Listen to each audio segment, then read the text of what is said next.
Disclaimer: the information and education material contained herein is meant to promote the general understanding and dialogue of GAN's processing. Such information is not meant or intended to serve as a substitute for a healthcare professional's clinical training, experience, or judgment. For patients and individuals, such information is not to be a substitute for professional medical, therapeutic, or healthcare advice or counseling. For medical issues or concerns, including decisions about medications and other treatments, readers, viewers, listeners should always consult their physician or, in serious cases, seek immediate assistance from emergency personnel. Prescription information, procedures, and use of medical devices information should be undertaken only by properly trained and certified medical personnel. We specifically disclaim any warranties, express or implied, including implied warranties of merchantability or fitness for a particular purpose. Such information is provided, as is, and is believed to be accurate at the time of its publishing, but it is the viewer's job to evaluate the accuracy of any information found in this presentation. Every case presented is of their own experience, applied by themselves for themselves, and it applies to their case only. Every person experiencing health problems should seek professional medical advice and consult their course of treatment with a doctor. The processes of plasma balancing described herein are a natural process which supports the body but does not replace medical advice or therapies one is already subject to.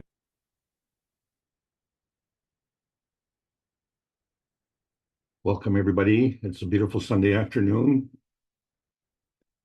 And this is the Cash American Knowledge Team meeting.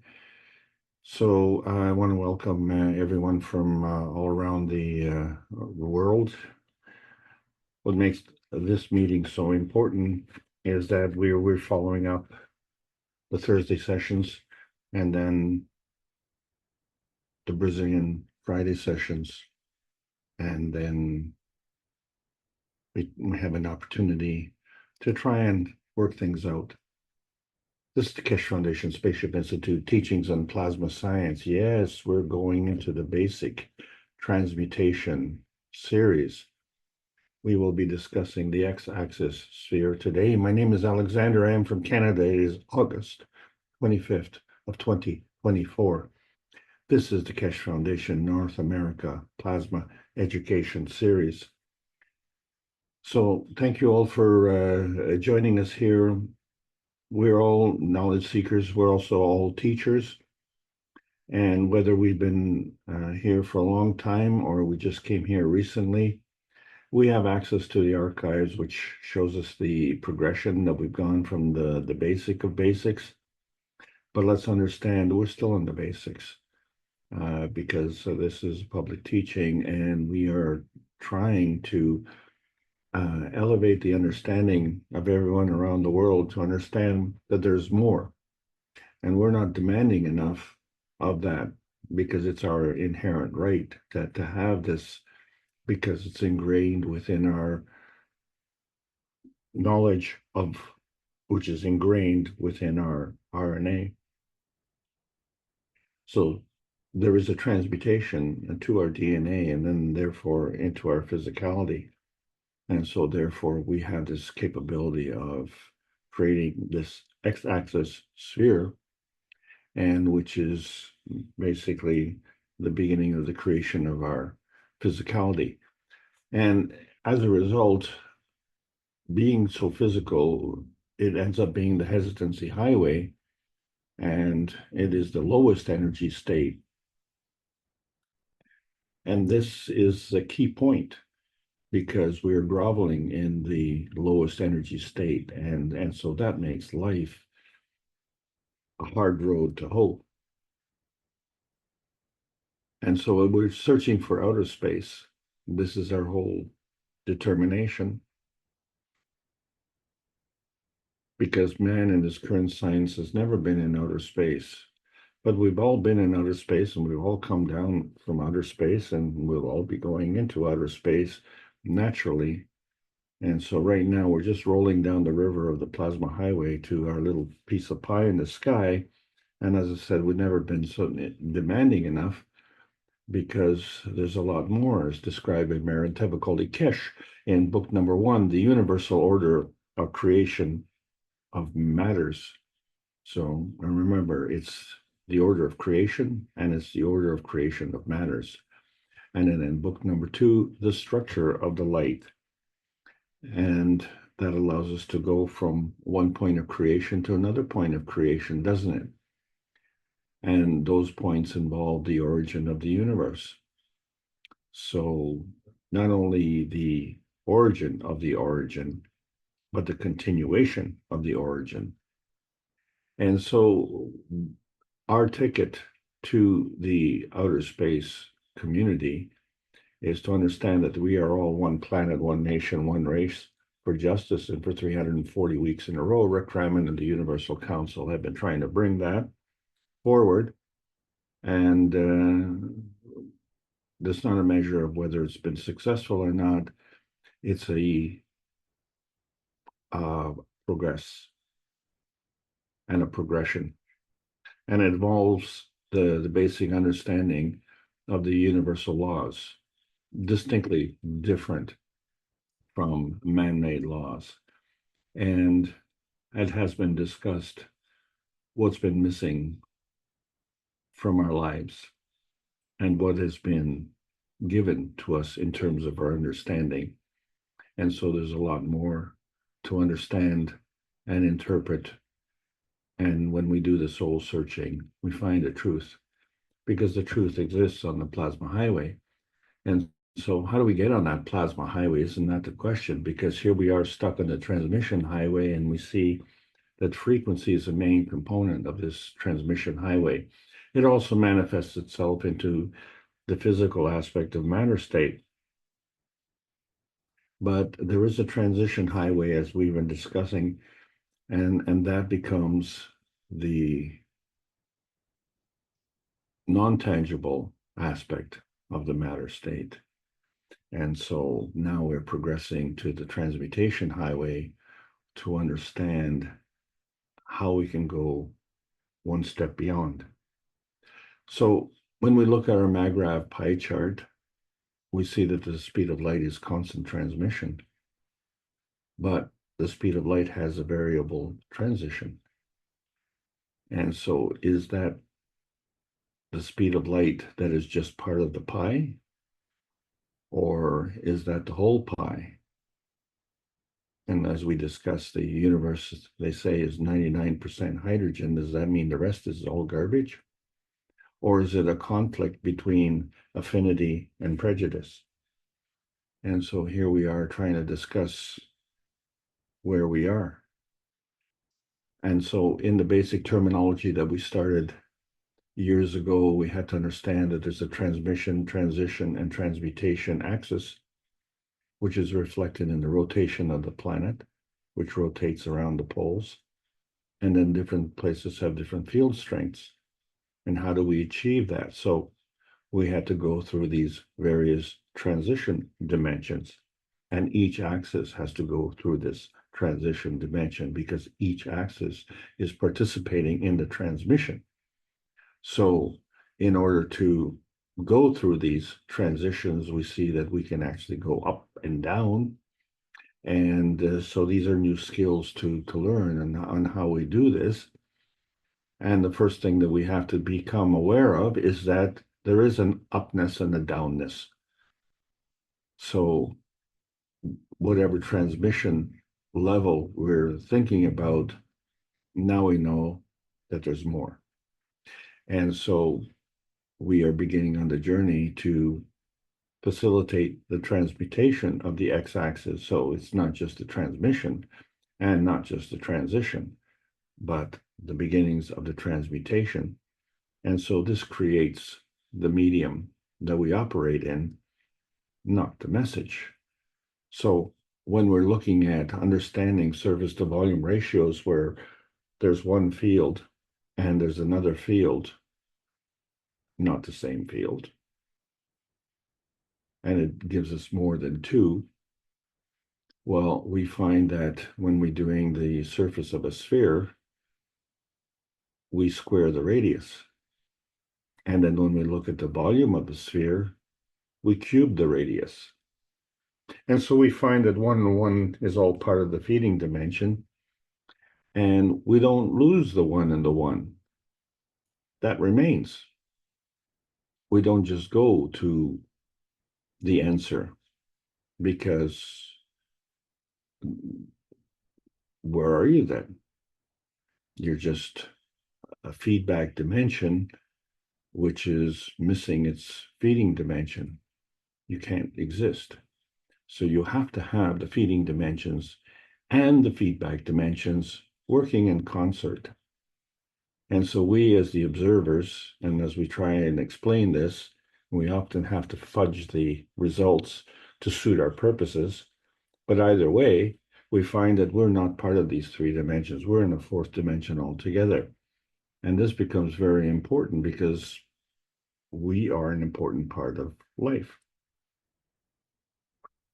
And so we find that we can mimic the cups of life to mimic our environment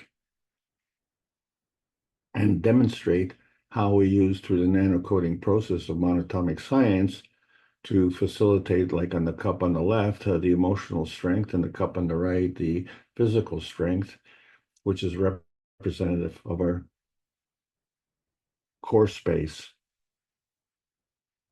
and our inner space.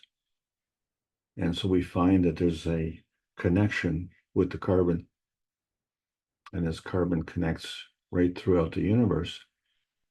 And so we don't have one cup, which we consider the emotional cup, or the second cup, which we consider the physical cup, but we have many cups.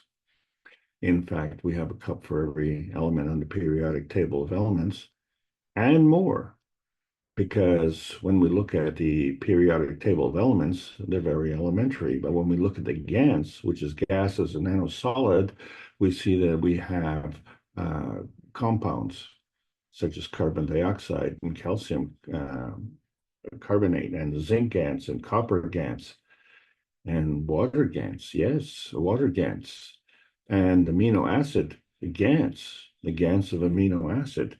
And, we see that water and protein don't mix.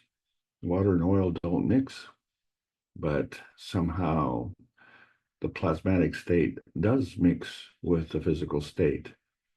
And some of us are not interested in that. We're just interested in the gold. But what we have to understand is that everything that we're talking about is the emanations from the gravitational core. And so if we take a frozen gas ball and we put that in the middle of a container of water and then freeze it, we can see the field flow, the magnetical hair-like lines emanating from the gravitational core. And if we look closely at these lines, we can see that they're hollow. And so they're representative of how the nanotubes work as well. So nanotubes are a byproduct of the nanotechnology, and they allow things to happen on a nanoscale, but we can go even beyond. And so this is all part of the gravitational confirmation that we have the energy that is coming from the sun and interacting with the energy of the earth. So the binding energy of the sun is gravitational, and the binding energy of the earth is gravitational. So what we're left with is an interaction of magnetical fields. And what is the impetus for catching this hydrogen in a gravitational state? So there has to be a push, if you will, from the creation of the universe. And so what we have is an arrival of this hydrogen, and we know it has arrived because it has a fingerprint in color, the color spectrum. And that is a unique fingerprint to hydrogen. And until we see the color spectrum within the gravitational sphere of the Earth, we don't see the color. And then when we look at the potentiation of hydrogen and see how it relates to color, we find that on the pH scale, which stands for potentiation of hydrogen, we go from 1 to 14, and all the points in between indicate susceptibility. susceptibility between the magnetical and gravitational relationship.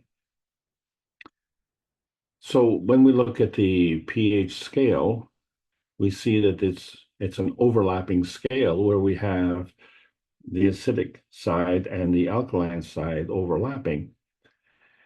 And we always say that the splitting of water always totals 14.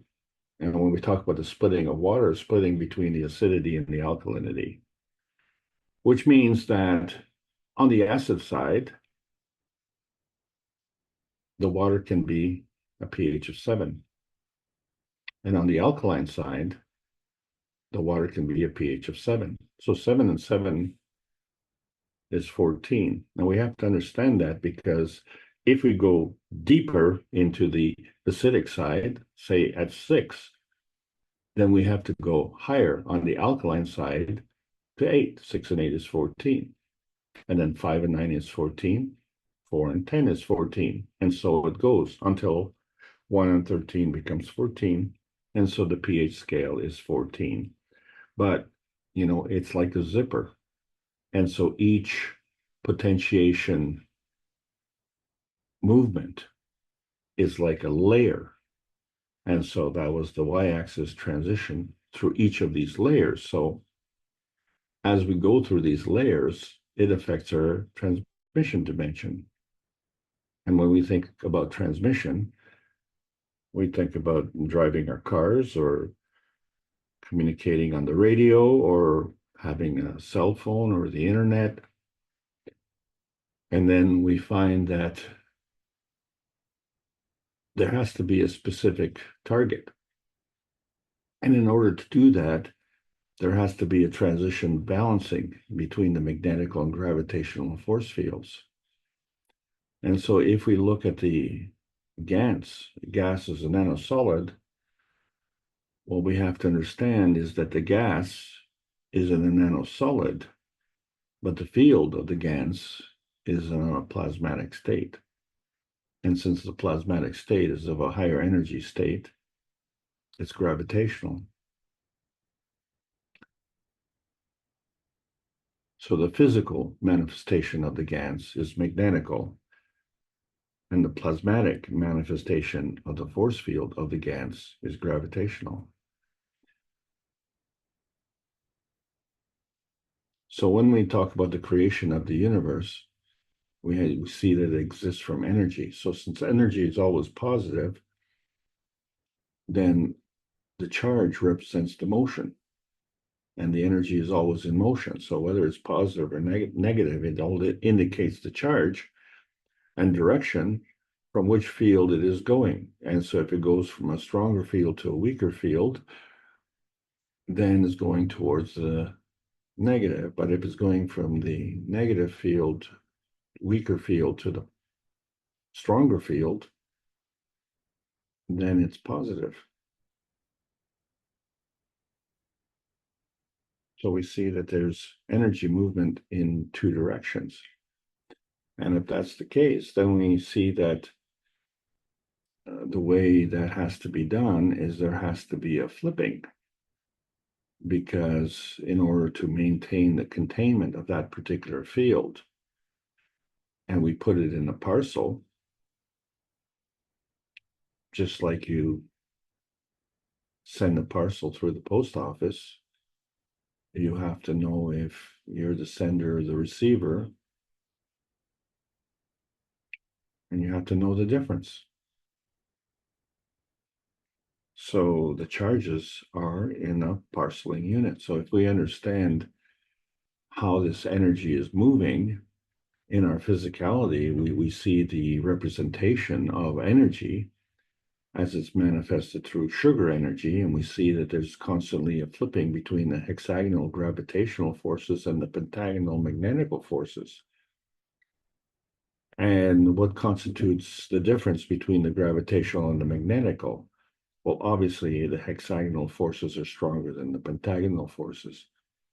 And in that process, there's a twisting. So in the reduction of the hexagonal forces to the pentagonal forces, there is a reduction in the susceptibility. But then the pentagonal forces add back to the hexagonal forces. And so there's another twisting. And so we see that representation within our DNA as we see the spiral. And that creates the blueprint and the template for growth. It is a coiling. And we see many applications for that. So we see a spiral growth. It isn't a circular growth. It's a circular growth in motion, which creates a spiral. And it's in multiple dimensions, right? But those are only 3 dimensions.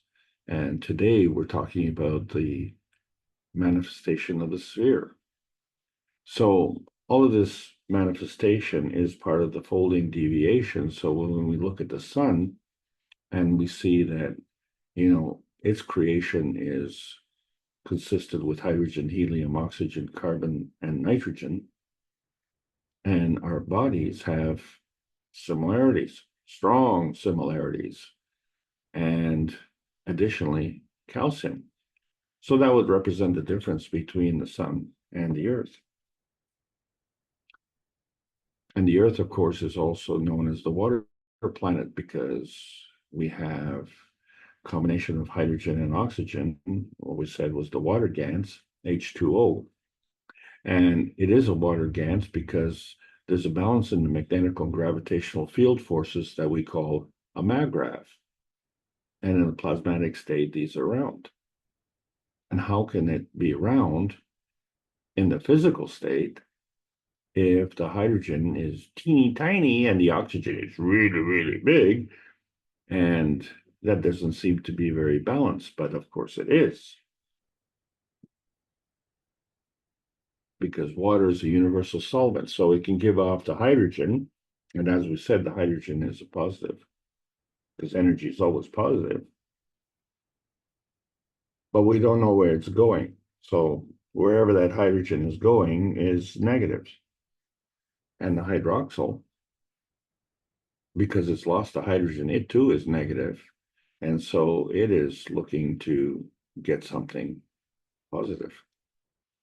And in that process, so we see the crossover of energies, and sometimes there's a deflection, which causes a twisting. And in the process of that twisting, we could have a tightening. We definitely have a coiling, and elongating that becomes a tunneling. And so these are all forms of energy packs. And the energy packs are packed in the parcel. But they're always in motion. And so the negative charge principle says that the negative gives and the positive takes.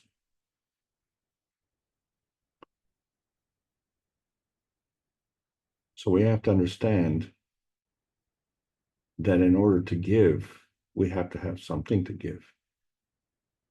You can't give nothing. You always have to have something. So the energy is always positive. And when you give it, it becomes negative. And where does it go? It goes to someplace, and then it becomes positive.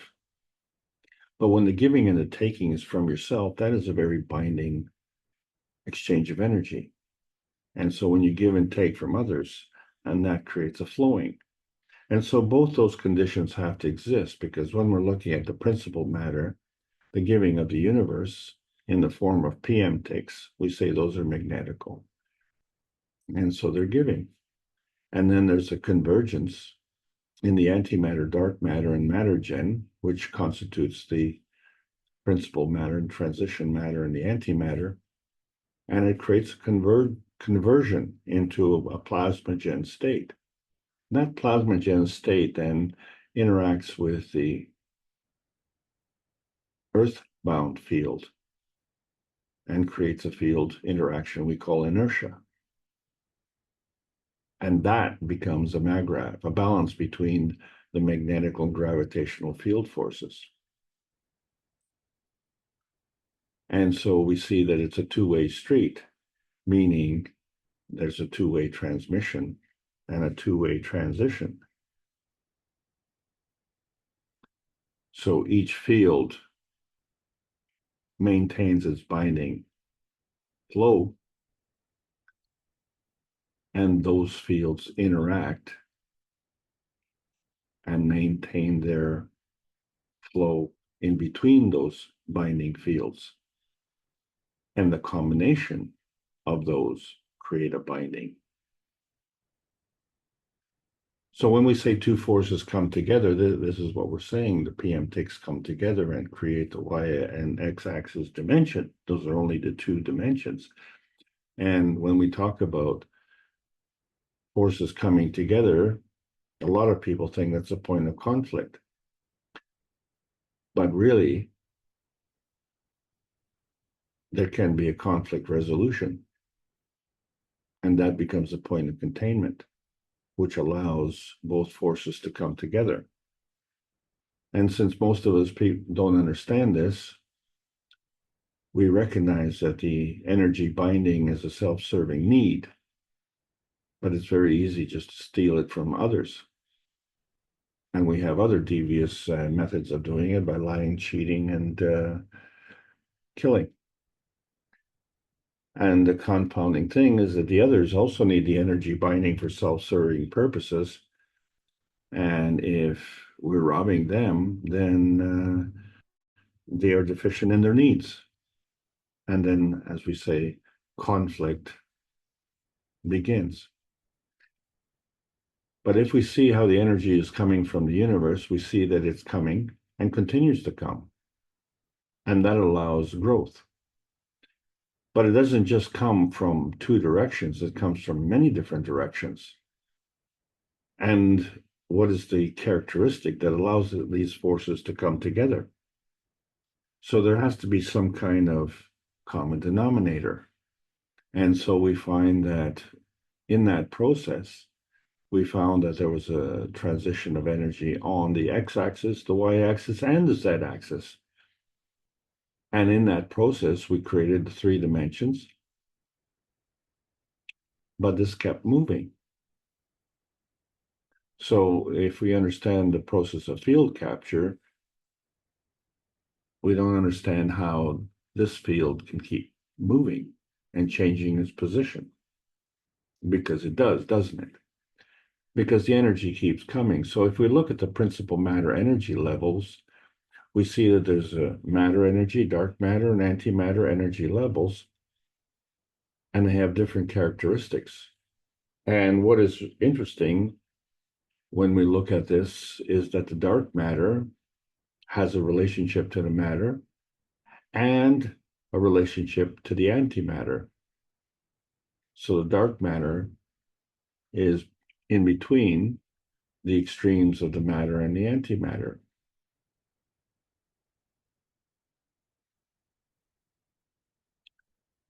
So the matter energy becomes magnetical and the antimatter becomes gravitational. And then we have the susceptibility fields in between. So we can see that there's a changeable relationship of the PM ticks and energy in respect to their matters. So not only does that make the Maggrav condition, but within that Maggrav condition, we have other energy levels. So we see that there's a rotating field around the equator, and then there's also a polar interaction. But when we're looking at the x-axis transmutation, we find that there are different energy levels. So not all the levels are the same. But we like to think that they're the same, but we have to understand that the reason they're different is because the initial fundamental particles are different. And so each of the 3 matter states have different fundamental particles. And if we call them like pack A, pack B, and pack C, within each pack are different strengths and different affinities.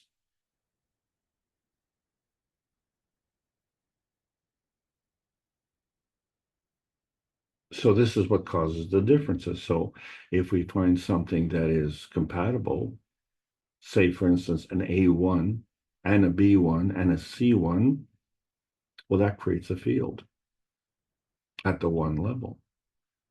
But if we take a A5, B5, and a C5, the convergence of those particles become an entirely different field. And so we understand that fields can overlap.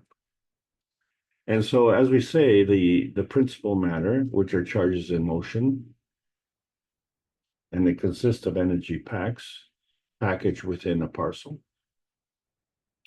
and they come together and they create this maggrav condition. And so all of these different PM ticks are just like different flavors. And different flavors are create the spice of life. And that's what makes life so beautiful on this planet. So we see the bringing together of the x-axis by field rotation and the y-axis by polarity and the z-axis by an interdependence of these two others. And so we understand how things work on this planet.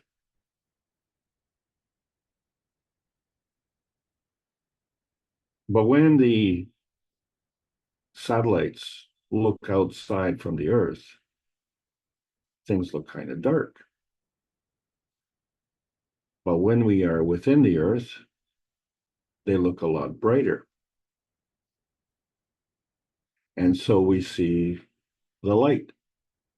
And we often refer to this as illuminating. And here we see a plasma ball with the Gans light. And so that light is coming from the core. And we call it a Gans light because this is kind of a graphic description of a Gans ball, where we see the positive energy at the core as being part of the gravitational force field in the core, and the magnetical fields around the core, which represent the magnetical force fields and how they emanate. And if we look at the very deep microscopic images, we see that exactly. We see the points on the Gans, and we see the field force of the combination of the sphere. And we understand, and that becomes a maggrav position, which allows the absorption of these different flavors of rays.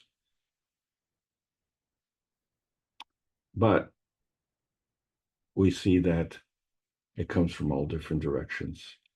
These rays all come from a different path, and no two rays are the same. But what they do have is a common denominator in terms of strength and in terms of content.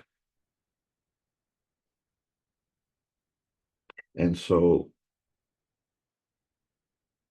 this is how we create a field. And so when we look at these plasma fields, we find that within these fields, there's an energy flow. So in the x-axis, we see the flow of the fields around. In terms of the y-axis, we see the flow of the fields through the poles. And in terms of the plasma fields, we see how they move around. And so this is a representation of different energy field flows, but they all work together. And they're all overlapping, and they create a spherical field. So we have a plasma field that is manifest, and it has different colors.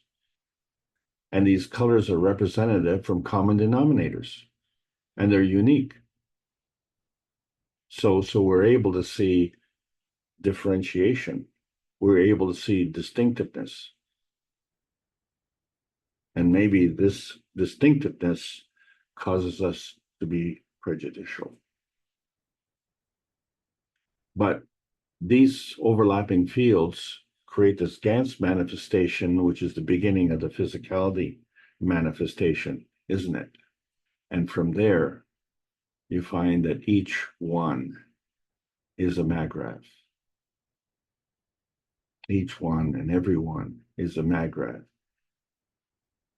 So the overall spherical field is a magrav, but then we have billions of components, even trillions of components within, and each one is a magrav. So we have the gravitational conformation of hydrogen, but we also have the gravitational conformation of carbon. And carbon too has a signature.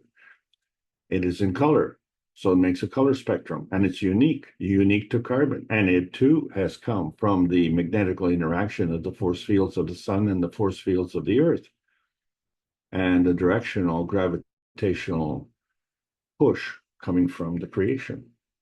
And it's a connection to everything. So the gravitational push is we call density. And so when we look at the pH density range, we see that gravity seeks density.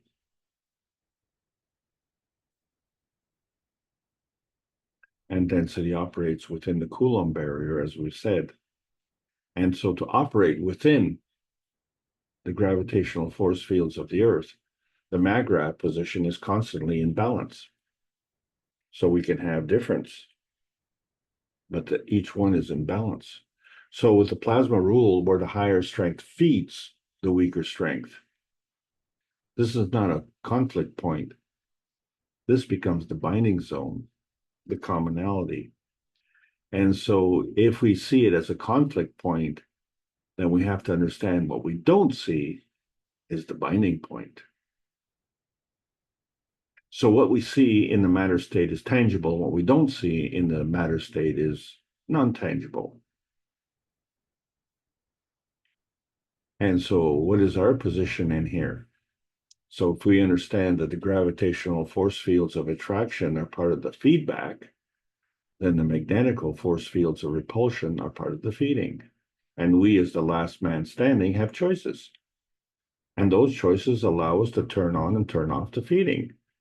And in that process, we can increase and decrease the strength. And so when we change our strength, we can enhance or diminish our positioning, right? We just have to understand that the stronger doesn't eat the weaker, the stronger feeds the weaker. And we really need to understand this if we want to join the universal community, because like us, they don't like to be eaten. So the representation of what we call strength is a balance between the initial kinetic and the final kinetic forces, balanced off with the initial potential and final potential energy forces. And that susceptibility is a two-way street. And so when we look at the manifestation of the Earth and the convergence of all these field forces, then we have to look at the balance in that magnetical force field, which we call a magrav. And so that magrav becomes a part of the feeding conversion, where energy comes in and more comes in. We call it absorption. But before it comes in, there has to be room for it to come into. So we have an emission spectrum where energy is repulsed out and more gets repulsed out. And it's a continuous process. And so there's a balance field between the magnetosphere and the crust, which is our biosphere. But there's also a balance with the core, which is the magrav position of the Earth, isn't it? The Earth was here before we were.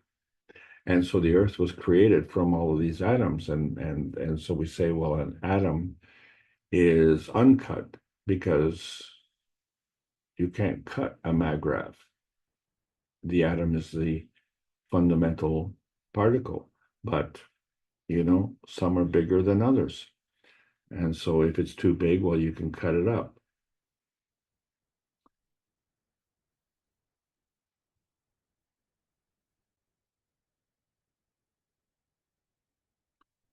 But if you cut it up, then it's no longer an element.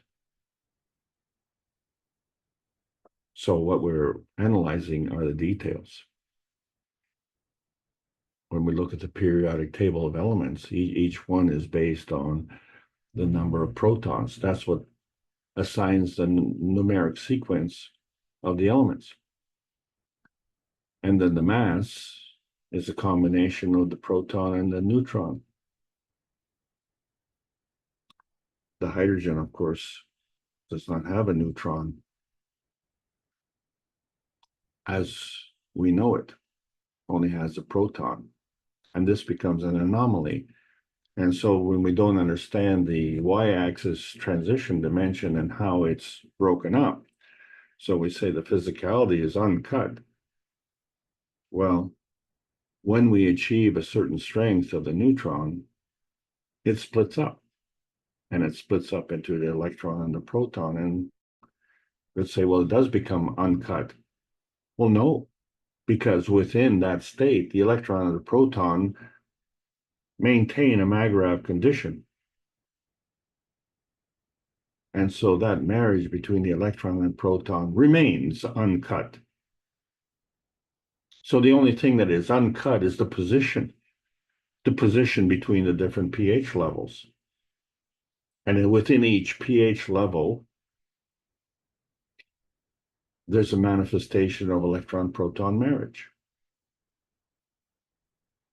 What we have to understand is that it's always in a balanced state. So if the pH of 5 is offset by the pH of 9, we have to understand that because the total is 14. So relationships are what it's all about. Balance between the magnetic and gravitational field forces, and that's called a maggrav.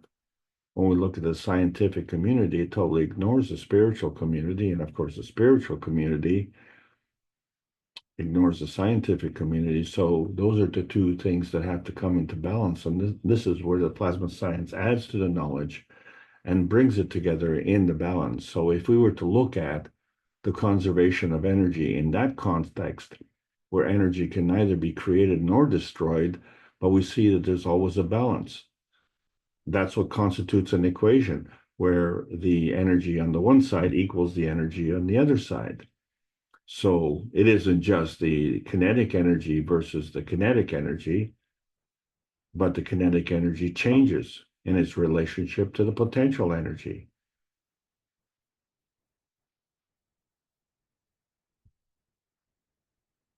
And so that becomes a conservation of variability, because the one side of the equation represents the magnetical susceptibility, and the other side of the equation represents the gravitational susceptibility.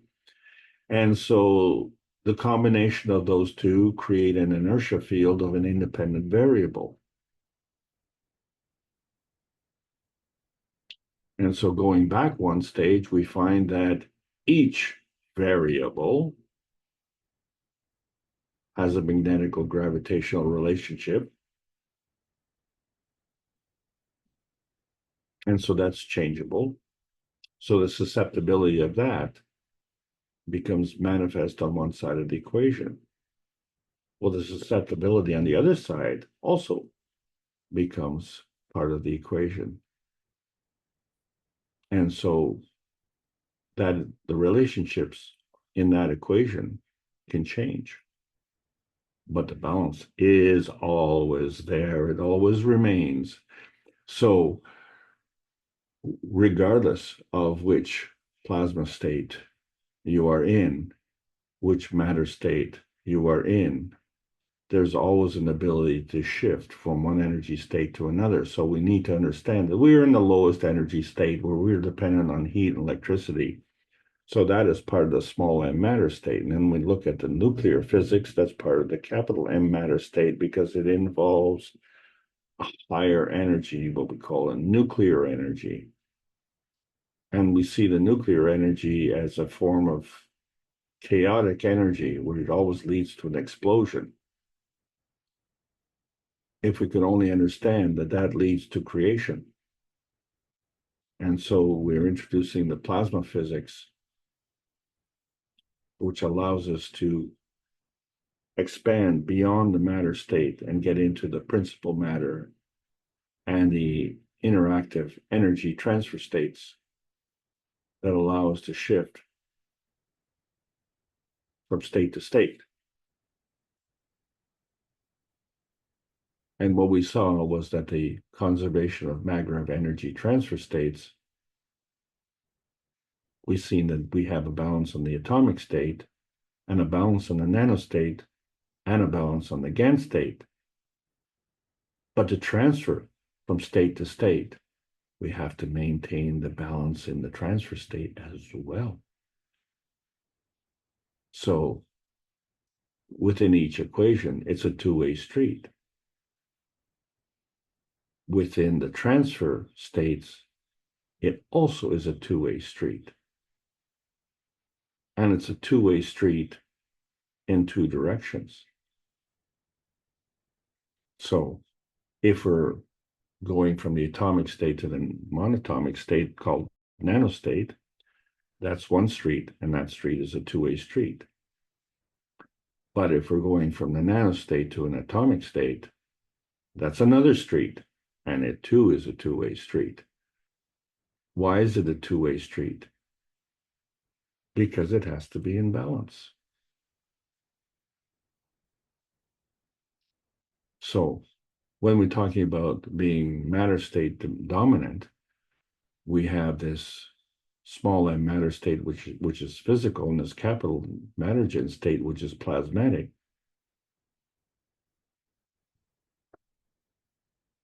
But both of which are in the matter state. And now we've come to the point where we understand in our understanding, the limitations of this matter state have now been transcended. So they become part of our feedback summary. And that feedback involves all sorts of physical things, like the satisfaction of fine meal through sound, light, heat, pressure, luster, superficiality, and laminar containment. And these are all part of the X and Y axis transition states.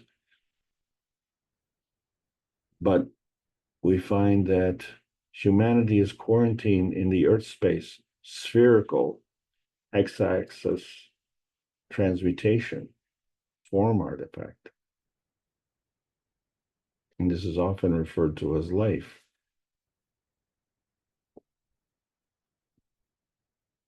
Well, it is the potentiation of balance. And so we find that the acidic condition is alkaline forming and the alkaline condition is acid forming. And we can change that. And the changeability is susceptibility. And so most important for life is the oxygen, highly gravitational. And it too has a fingerprint. It too is in color. And it too is unique, and it represents the arrival from the same methods as the hydrogen and the carbon. So we can see that the fingerprint is color specific, but not just one color. It has a color affinity, and that affinity is to whatever the gravitational context is. So when we look at the principal energy flow and we see that our planet is the blue planet because, yes, it's the water planet. And so the combination of all the colors is our fingerprint. And so if we say that our planet is representative of a certain color frequency, well, that frequency goes in 3 dimensions. So when you're looking at the flat Earth, you're only looking at 2 dimensions, and you're not looking at that one step beyond, because there is a step beyond, isn't there? Because we know that there's a transmission spectrum. That transmission spectrum represents whether it's hydrogen, carbon, or oxygen. And all of those transmission spectrums are in the visible color range, which is within this point of containment. But we know that there's a non-visible color range beyond this point of containment. And we know that gravity seeks density, so the higher frequencies are gravitational and the lower frequencies are magnetical. But, what happens when you get to the extreme? So there's always one step beyond. So only thing that we're looking at is the range between the surface superficiality, which we call the physical state, and the internal substance, which we call the plasma state. But we need to go beyond that. So we find that when we go into the plasma state of the higher fields, we can go into more higher states of plasma fields. And then we can go into more higher. But if we're in the atomic state, which is the lowest energy level, we find that we hit this barrier. Well, how do we go beyond that?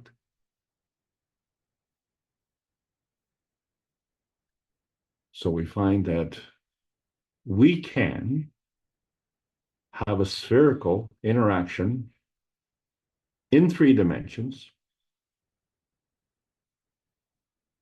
in our Earth space.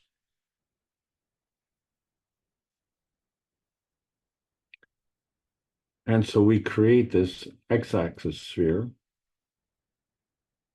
of this field within 3 dimensions without leaving this planet. So we have this physical planet. And within this physical planet, we have the capability of having a plasmatic sphere, not physical.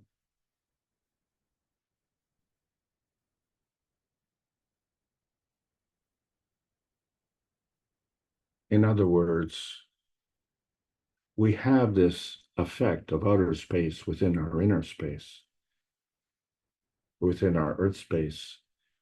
And so we allow the transmutation into this gold GANs from the thin or fat air, whichever you prefer. And so we are now in between the Sanya conference and the upcoming conference, which will show us how we can target outer space to go from that gravitational Earth space to that gravitational some other space. And we indeed do have to target it because we are somewhere and we want to go somewhere. And wherever we are, that's part of our reality dimension. It'd be good to know where you are. So we have to get our antennas up to understand the manifestation of the message, which is a combination of the feeding and the feedback, right? So we have to tune our transmission. We tune it to the transition between the various layers. So if you understand the balance of the force fields, you select one as magnetical, it forces the selection of another by gravitational. And so we can predetermine this by choosing, ideally, the peace dome of intention, because that expands our scope. And once we expand our scope, then that range transition affects the standard folding deviation in such a manner that it leaves no room for war. And so the key to this transition is to balance ourselves to and from the peace dome. And so the plasma balance, we say, okay, well, that is, knowledge and wisdom can give you a deeper insight. Okay, well, thank you very much. But that experience is what changes a man's perspective. And it allows us to reflect on life. And we need to do that because the historical references become meaningless. Misconduct becomes harder to rationalize. So the pH balance seeking becomes a polar balance, and the plasma balance is uncut in any state. So each state dependency and transcendence of state is uncut. And we find that the light, if we call the light in the color, is Coulomb bound. So the light in the x-axis sphere is sphere bound.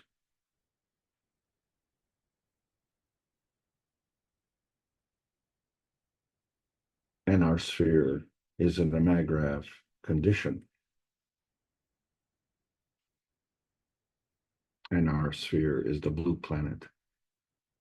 And if we don't understand these universal laws, and we continue with the bloodletting, which is a violation of universal law, then it turns the planet red. And I tell you, the planet seeks peace. And there are many points on the wings of the dove of peace. And we have access to all of them. So we're all in the process of going through this transmutation test, and the real tests are now getting ready to go into the third month of a 4-month process because the clock is ticking. And as we understand that the new science is there for all to be had. And so it's just a matter for those with the vision to seek out the space plasma research teams of the Keshe Foundation so that we can facilitate the greater oneness, transcend the limitations of nuclear science, of what we've been broadcasting for 552 weeks in a row, known as the Knowledge Seekers Workshops. This is the Keshe Foundation Spaceship Institute teachings on plasma sciences, so we're welcoming all the beautiful knowledge seekers learning about the new selection process of the new plasma science. And yes, there's a World Peace Treaty, and we need to sign it. We need to sign it meaningfully, which means we need to sign it with the sincerity of our soul. The z-axis dimension causes the x-axis sphere creation, and man is a reactor in the three-dimensional universe. So can man find heaven through the field transition? The real question is, can man go into outer space without a peace dome?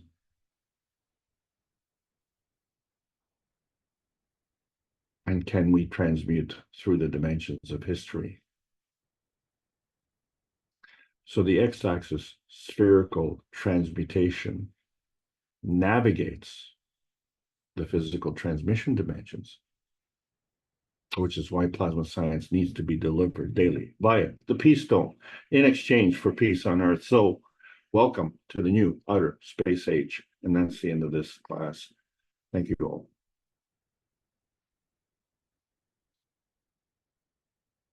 Thank you, Alex, again, for sharing your understanding more and more about this. I think we'll all be in this position someday, but we thank you for sharing and teaching and explaining more about the plasma as you see it. And hopefully we can absorb some of your understanding into our own. This is the way I'm looking at it. You're not preaching at us or teaching at us. You're just sharing knowledge as you understand it. And that's what we're here for, sharing knowledge. Let's see if any of the participants, if you stirred anything up or any hornet's nests or questions or comments about what you just delivered. As Mr. Keshe said in the workshop, many knowledge seekers to share their experiences are a little shy, including myself. but that's okay. We've been sharing here and there in different locations, little bits and parts, or most of it. I'm really not holding anything back. On your very first, and feel free to come in, participants, knowledge seekers. On your very first background, Alex, you showed these hyperbolic cooling towers. Maybe you can go back to that slide. I think it was the very first one you showed today. Probably shown it before. Now I've noticed. Now, normally these hyperbolic towers go with a cooling system, cooling of a nuclear power plant. And I've seen this on residential construction as well. For example, in New York City, LaFrac City, what they call it, probably has about 20,000 units, and they supply the air conditioning. And these actually evaporate water, called the latent heat of evaporation, and allow the system to be cooled in the. But why is the second tower looking like it's a bit of an angle when they're normally constructed vertically? Are you sending us a message with this? I was thinking of Ukraine, but maybe it's just the way the picture has been taken. If you can see the plume of smoke on the second tower, it is going through a demolition. Okay, no, I can't see that. But anytime anyone goes to a large city and you see these skyscrapers and other very tall buildings, normally they put the cooling tower on the roof and it looks like smoke, but it's actually just water vapor evaporating. But okay, it's going through a demolition, not in Ukraine, hopefully. I think this was in the US, actually. I Okay. don't have the location right now, but what you're looking at here is the demolition of the first tower, and the second tower followed up within a few seconds. And you know that these nuclear towers have a connection to the electricity. And so we're looking at two types of transmission: electrical transmission by wires and electrical transmission through nuclear energy. And the truth of the matter is that both are obsolete. Yes, I remember Mr. Kesh saying we don't need the wires for transmission anymore. It seems everything is going in the remote way, as we're seeing in transmutation and changing salinities within the kidney or growing teeth, as we saw keep in that video, Keep Kesh Foundation Free for Humanity. Apparently, there's a lot of remote activity going on within the Kesh Foundation through the plasmas. And again, we don't fully understand it. We're having issues just making some of the systems, never mind using them in a remote fashion. But again, it's part of our understanding that we're all connected in a way, remotely, but yet still connected. Anyone else would like to bring a question or something you'd like to share regarding this presentation from Alex?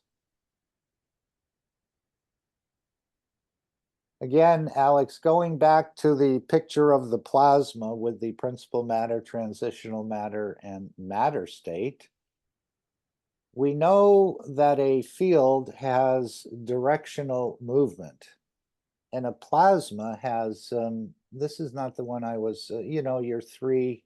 Yeah, I think this would be fine. So a field has a directional movement. But a plasma has a directional and rotational movement. So if we look at this plasma with the, again, principal, transition, and matter state, and we look at it as a sphere, are these different sections within that plasma, are they maintaining their position, or since they're rotating, I don't know the speed of rotation. I guess it could vary. But in a way, are they separate but yet all mixed within that plasma?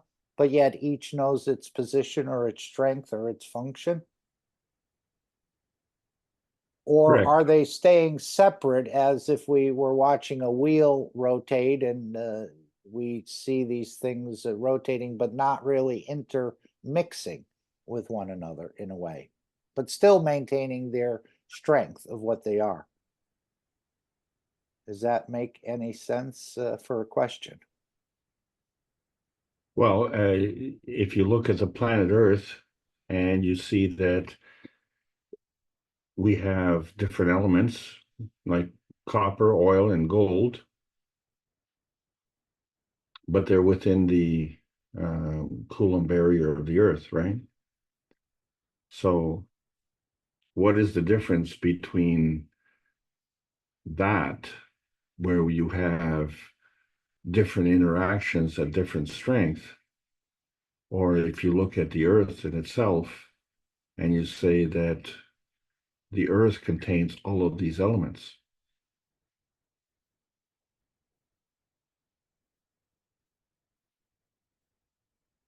I was just wondering, in other words, if we had a three or a sphere and 1/3 of it would be principal, 1/3 of it would be matter, 1/3 of it would be the transitional. Do they stay separated or are they mixing in a way together, but yet still understand what they're connected to? This is just a question. No, okay. The, They maintain their connection to they maintain their connection to the creator. So they maintain their characteristic. But within the field state, they become a blend, which means from that blend position, they can emanate outwards. And what they emanate outwards could be the combination of all the fields, or it could be the individual distinctive energies. And the answer to your question depends on nearness and proximity. So if I were to go to a soccer game, I'm expecting to experience the energy and the emotion from the players and from the fans that represents a field strength represented by the game of soccer. That would be totally distinct from the emotion of a baseball game. And so you're not going to see a baseball game at a soccer game. But when you go to a baseball game, you're not going to see a soccer game. So there's a boundary. So the activity of being a spectator, the activity of being a participant, and the interaction, the activity that happens as a result of that is unique and distinct and maintains its field position. But clearly, on this earth, there are baseball games, soccer games, basketball games, and political games and war games and all sorts of games. So, the thing is, what are the rules of these games? And we find that we have a way of focusing on the dominant matter state conditions of man-made rules. And you have to wonder, if we adopted universally the universal rules, which we do in terms of our humanity, in terms of our existence, it's just that we exclude the universal rules as they apply to our humanity, and we just focus on the man-made rules as it applies to the sporting endeavor. And so you could ask a question is, if we adopted the universal rules, imagine, for instance, you have a fullback in the NFL, and a quarterback hands him the ball, and he transmutes himself into the end zone and scores a touchdown. I would say that the defense will become very depressed because they've never seen him. He just went from the backfield of the offense and he went into the backfield of the defense, and the other team scored the touchdown.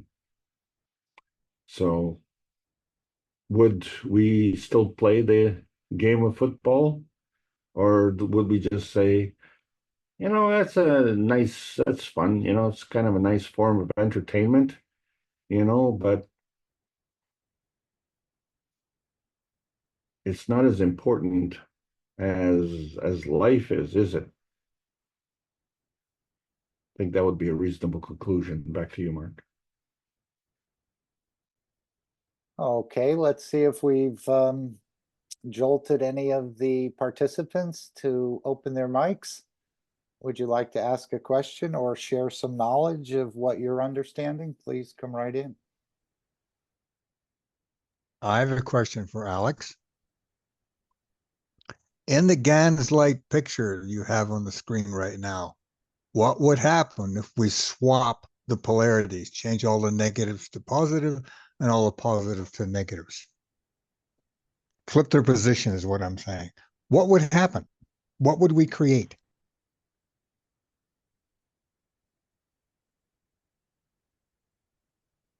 Well, you understand that what you're looking at is a gravitational form artifact. And what created that gravitational form artifact was a magnetical form artifact.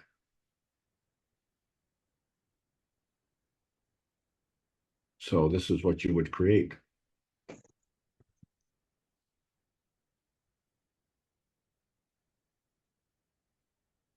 Meaning it would go back to fields or rays? Actually, beyond rays. It would go into a transmutation process, which would take us either to our point of origin or to another new point.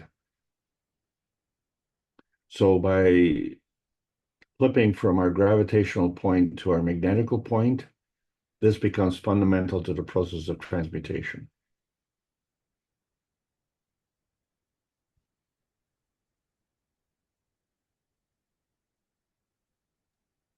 Randy, follow up?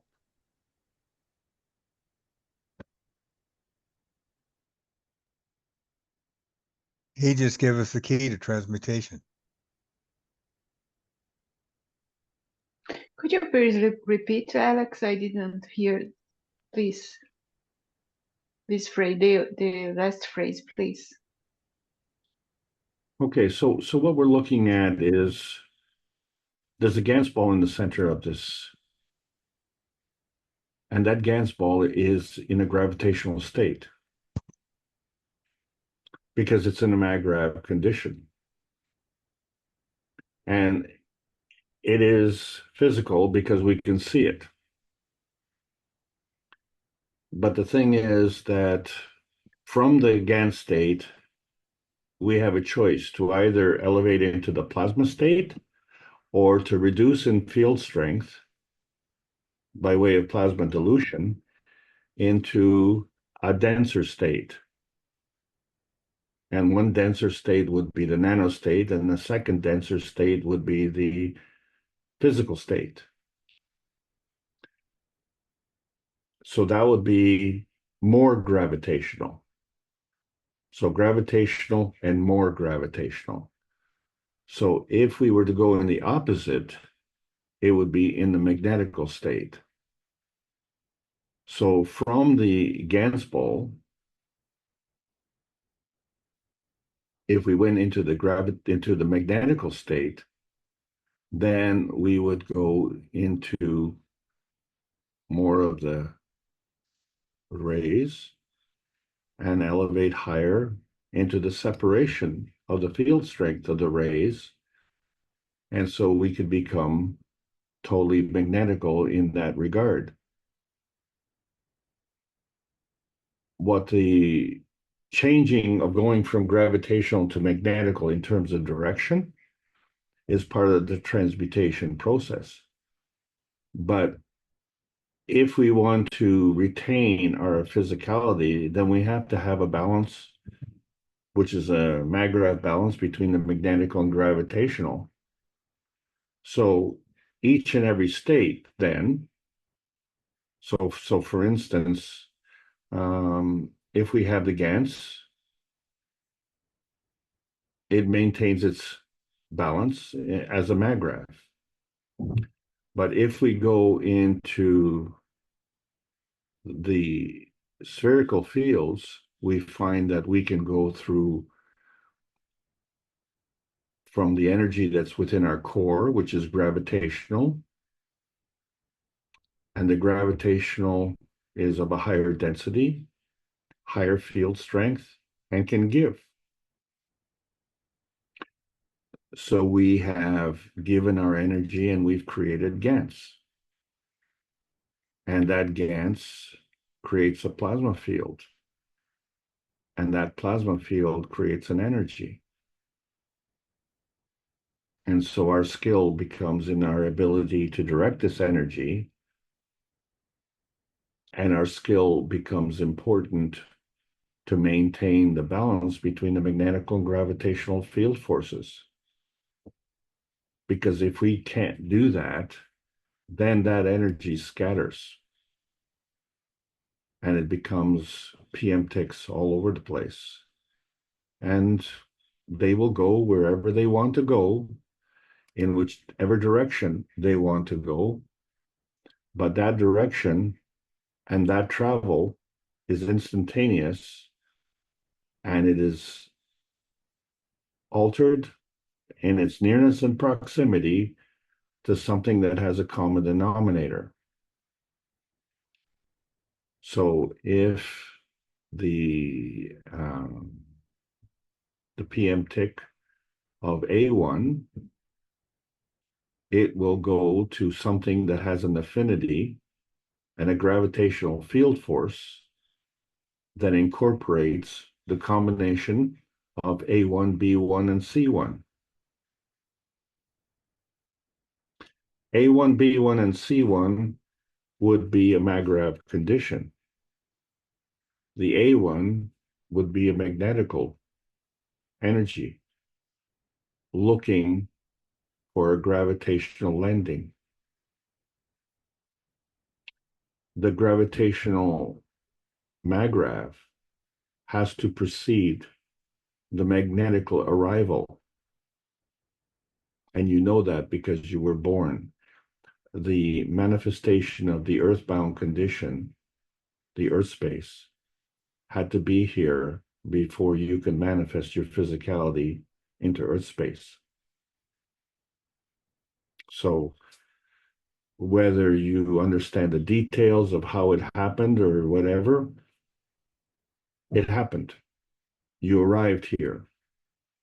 And for me personally, I don't have any memory until the age of 3.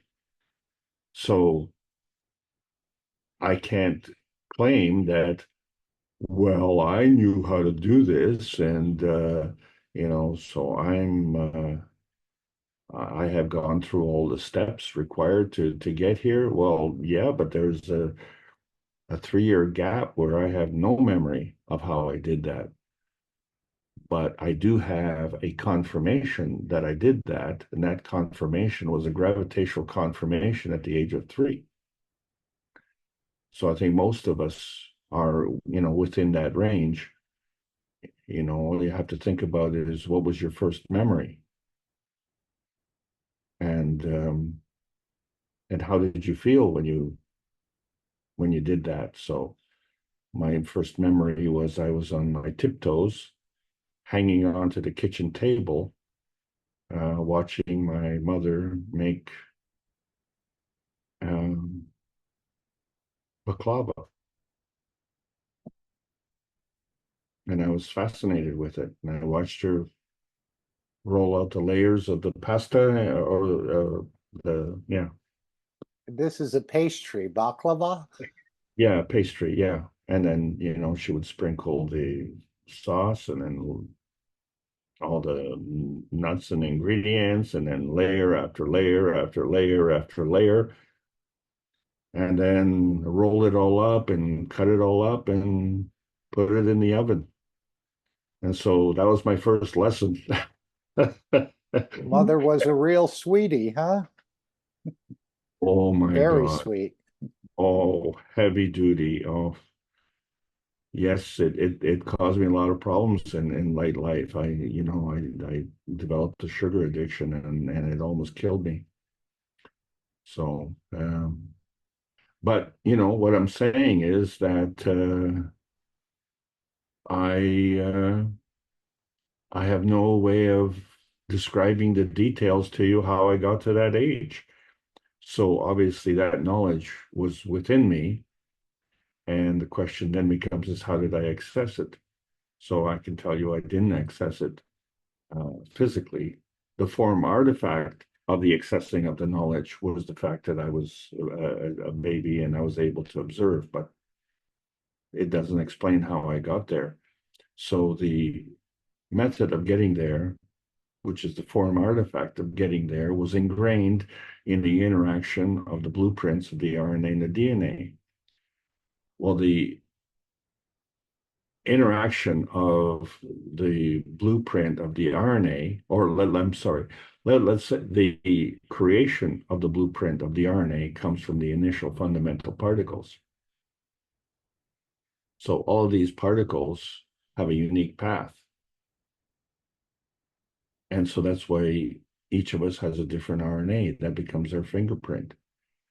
And the manifestation of that fingerprint is via the DNA. So the interaction of the RNA and the DNA then manifests us into the physical state.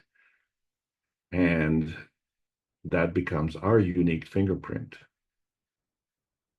And then within our body, we have the GANs. And then within on the outside of our body, we have the physicality, the skin. But at no time do we stop interacting with the energy field forces that are coming and keep coming. And so we have to remember that this doesn't stop. This energy field flow continues. And it's a plasma energy. And it overlaps all of it. So in other words, the soul of the man does not discriminate between the kidney and the lung. There's no sporting event and say, well, today it's the left lung versus the right lung, and the winner will be. This life is not a game of entertainment. It's the manifestation of life on this planet is in itself a form of entertainment, if you will, because that's one of the reasons we came here. But we also have to understand it's one of the reasons why the physical fields are so pleasurable. It's a feature. It's not something to be scorned upon. It's a feature to be enjoyed. And in order to maintain that feature, we have to be able to carry that out to the universal community. And we cannot, because we are bound. We're bound in these spherical fields because of our conduct. So we have to change our conduct to understand how we got to this point, which is highly gravitational, and the continuation of our misappropriated conduct is even more gravitational. So what brought this conversation is how do we flip this to be more magnetical? Well, we have to change our conduct, because we can be magnetical, but we will just then exchange energy with ourselves, and we will not be allowed to expand beyond these spherical fields. So what we're looking at is a point of containment. It becomes a point of quarantine. Well, we need to have this containment, but then that becomes just a self-serving containment. So we are unable to expand our horizons, if you will.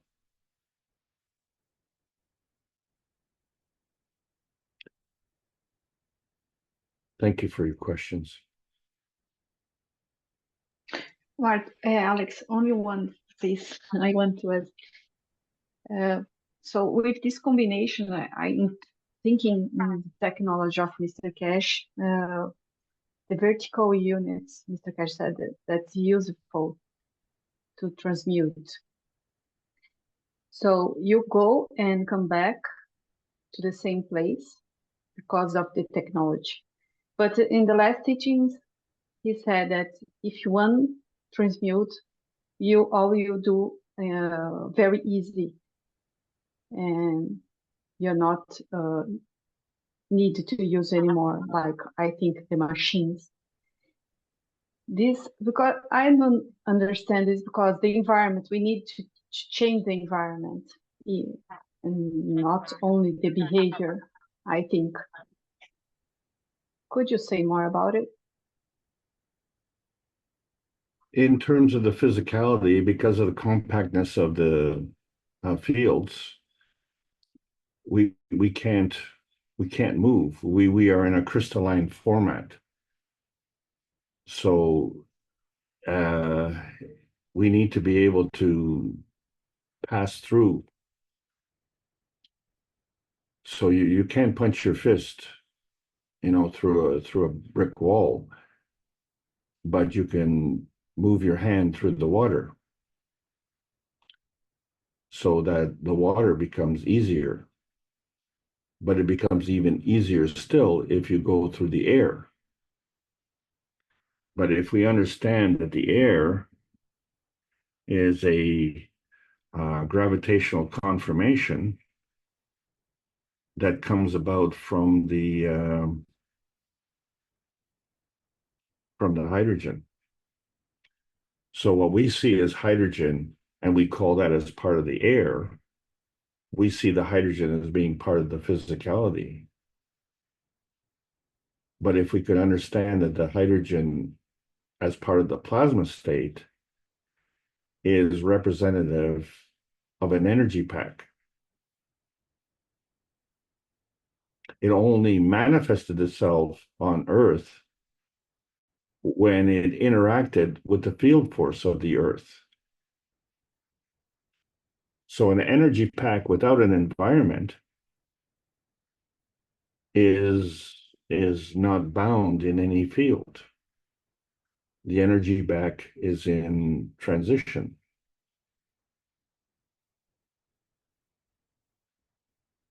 So in order for us to even get into the transition state, we have to release our gravitational energy and put it into a magnetical energy state.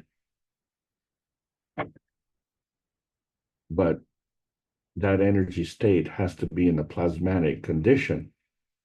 And we have adopted a transition of energy through wars, through conflict, through arguments, through fighting. And all what that is, it pits one physical gravitational field force against another gravitational field force. And then what you're looking at is to try and work out a balance. And that balance will end up in destruction when two force fields are fighting together. As one force field diminishes, it becomes destruction. And that's how things balance off. What we want to do is be part of creation, the way we were created. So we don't do it through conflict. We do it through conflict resolution. So that resolution becomes containment in a field. And when we think of containment, we think of a vessel, a boat, a plane, a car, a cup, a box, a battery. You can hold a battery in your hand. And you can say, well, that becomes a containment, a point of containment of the energy. Well, the only thing that you can hold is the battery itself. But you have no idea whether there's any energy in that battery that you can utilize until you put it in a circuit. But the circuit is energy flowing between two fields. The battery itself, as a container, is a self-serving binding energy. So it is giving and taking from itself to maintain the battery condition. Has nothing to do with the energy inside. So you can hold the battery, and whether that battery has energy inside or not, it's still a battery and you can hold it. So that becomes a physical containment. And then if you have the energy inside, and how does that energy manifest itself? Well, it manifests itself in terms of electricity through a conflict between the anode and the cathode within the battery. So if you took the battery apart, you can tell that the battery was used, because what is inside the battery of a used battery, it is different from what was inside the battery when it was created physically. So how did it change? It changed through the electrical energy motion. So it was a transmutation of the interaction of the physical things inside the battery, and it changed the composition. Well, how do you know that? Well, you did that in the cup of life. We all did that. We had ganses. We created metals, and it was like a battery. And then what we created was ganses. And it took the plasma science to tell us what this was. This wasn't just garbage. The black stuff on the wire was nanocoating. And then from the black stuff, we created the fluffy stuff, which was GANS. And then, okay, so what is the GANS exactly? Well, when you start to interact all the different GANSes, and you find that they create another plasma field. So the plasma field was created from all of these GANSes and the combination of all of these GANSes. And so you find that one cup was emotional, one cup was physical. Well, our skin is our cup, and inside our cup, we have an emotional containment and a physical containment. And we know that because when we look at the X-ray, we can see the physical bones, but we can't see the emotion. So what we have come to believe is that our communication is based on the words that we exchange. And we know that bones don't have a mouth to talk, and our liver doesn't have a mouth to talk. But the bones and the liver communicate. And they do this through an emotional context. So the communication in a plasma state is different from the communication in a physical state. Well, what's so hard to understand? If the physical state is different from the plasma state, then why wouldn't the communication be different? Does that make sense? Of course it would be different. If I get on a horse, I will travel differently than if I walk. And if I get in on a car, I will travel differently. And if I get into a spaceship, I will travel differently. But if we get into the transmutation process, well, why would I not travel in differently? So we do understand.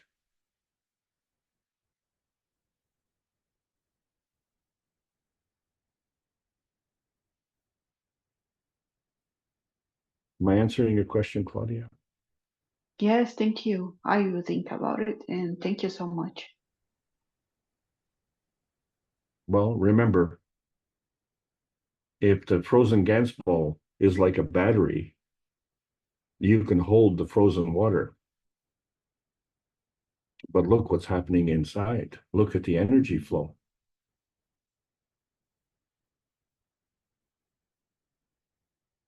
So you have a picture of the energy flowing because it's in a frozen state. It's in a solid state. I think you'd be the world famous artist if you could create this. But the beauty of the creation is just absolutely unbelievable.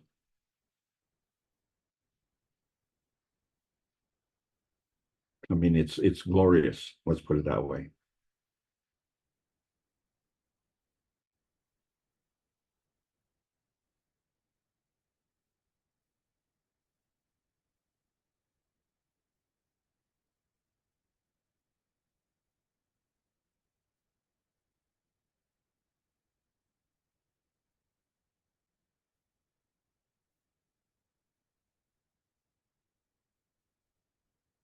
Mark, are you still there?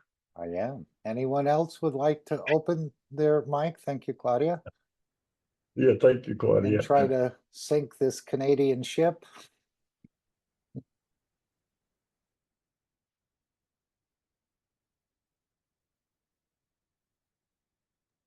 Last week, Alex, I talked about the neutron splitting. And I said it had to take more energy than it's given. Now, I didn't mean it does it all at once. But let's say it goes through 1,000 cycles a second, giving and receiving, giving and receiving. If I was to look at that, I would say it's taking more than it's giving overall, even though the process is dynamic. So it has to take more than it gives to be able to split, even though it's maybe a very small difference between what it's taking and what it's giving. Now, in the body of the man, we are splitting in our reactors, in our structure, we are splitting neutrons constantly and regularly, day and night. So these neutrons are absorbing and giving and absorbing, but to be able to split, and this is a process Mr. Kesh says goes on constantly and regularly within our structure, it would seem to me we have to, in that giving and taking equation, there has to be more energy coming in than going out, or it couldn't split. It couldn't reach that level of pregnancy to give birth to the child. So I didn't mean to say it just takes and without giving anything, but this dynamic process, I think if we evaluated it, it would show there's more coming in than actually leaving to be able to collect that energy to split. So that's what I wanted to say about that. It's a dynamic process, but in the final analysis, it's taking a bit more than it's giving. Otherwise, it could never accumulate the energy to split. Does that make some sort of sense? Yes, except you're missing a key point. Okay. In order for it to maintain its Maggrav condition, it has to give and take energy. But in order for it to maintain its proximity, its position and proximity, it has to relate to another field. In other words, the confusion comes in when you look at the manifestation of the energy. If you look at the gravitational force field of the Earth, in the core of the Earth, is gravitational and the magnetosphere is magnetical.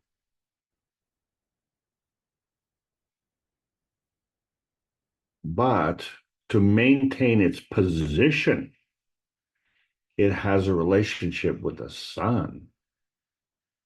And the sun, to maintain its maggrav, is gravitational and magnetical. So now this magnetical energy that is emanating from the sun, which is balanced by the energy that it absorbs, and the magnetical energy of the earth that is emitted because of the gravitational energy it absorbs, now creates an interaction field. That interaction field is an inertia field. And your reference to growing is in the inertia field. The inertia field becomes a gravitational field.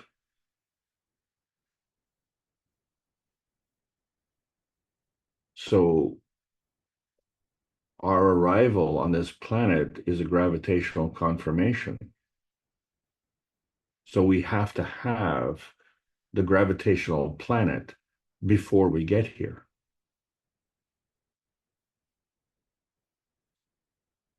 So when you discuss the giving and taking, you have to identify giving and taking to what?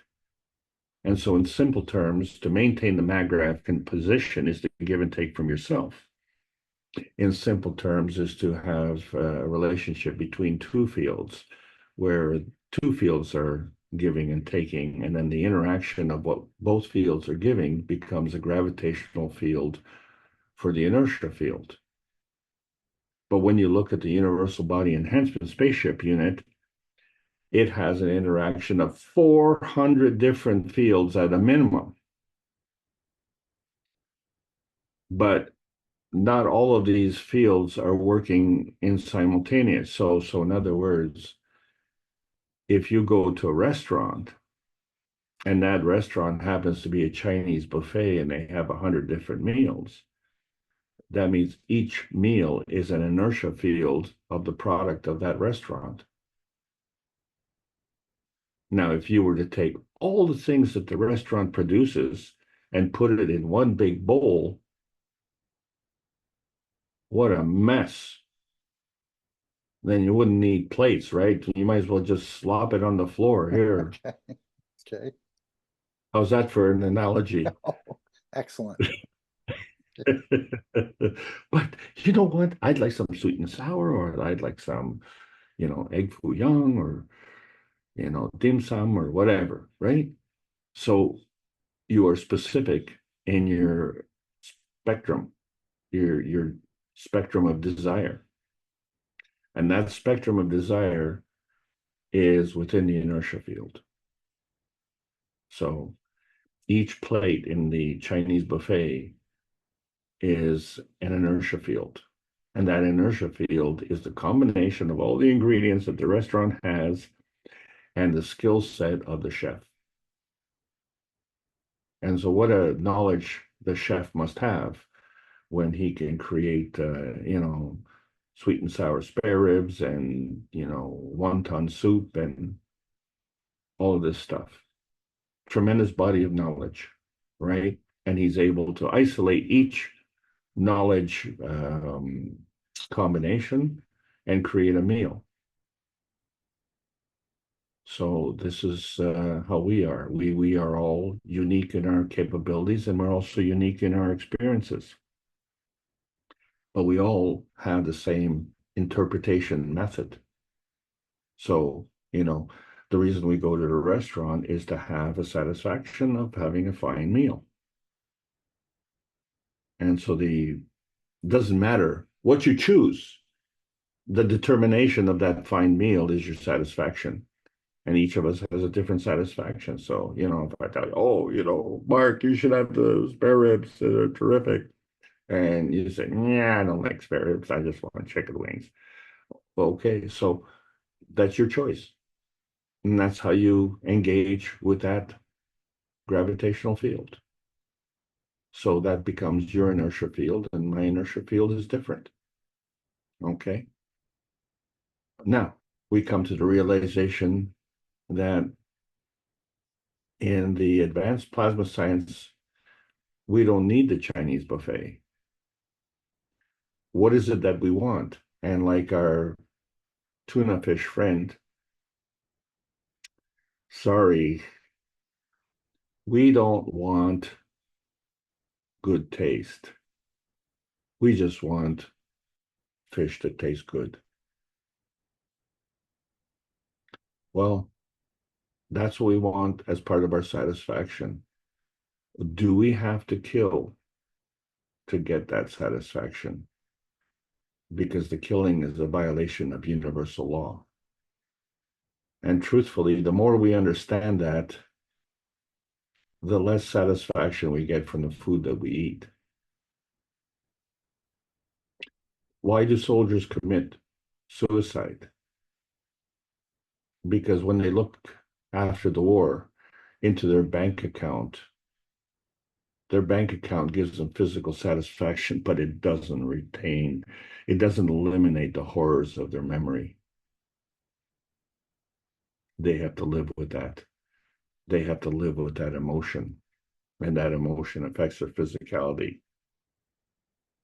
There aren't enough zeros in that bank account to offset that, because the physicality is of a lower energy state and the emotion is of a higher energy state, at least one order of magnitude.